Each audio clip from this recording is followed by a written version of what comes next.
Hai guys, pada video kali ni korang ingat tak yang aku kata dekat video tu kan? Yang aku kata apa tu? Mak aku hai guys, pada video kali ni aku nak buat video dekat Roblox. Okey. Kita akan buat kita buat terang sikit.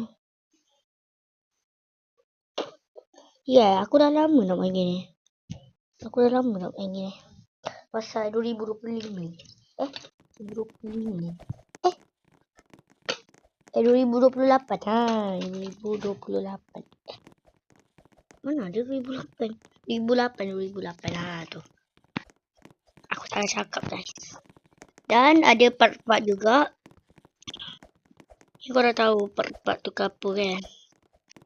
Part tu part 1, part 2, part 3, part 4, part 5, part 6, part 7, part 8, part 9.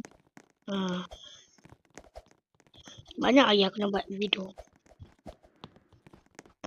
Dah 2026 aku nak buat video dah sekarang. Lepas dah 2026 aku tak ada dah. Aku pergi kapan aku pergi Kuala Lumpur esok. 2026 ni tahu lah esok lah. Esok 2026. Tapi lama sikit 2026 tu. Okey. Aku lepas dah makan nasi telur. Telur kan. Telur je lah, telur ayam tu. Korang tahu kan telur tu kan?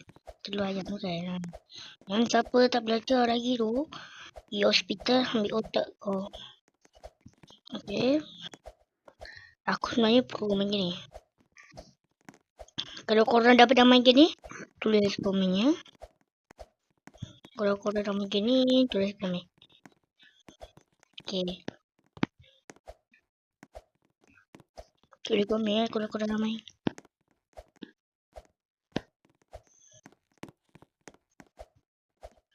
Okey.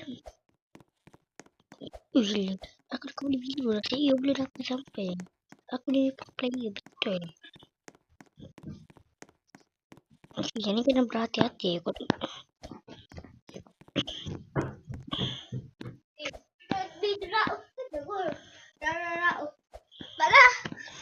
Okay guys. Okay. Okay. Okay guys.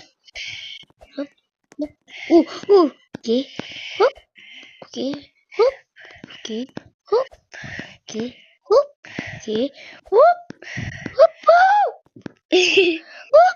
Okay.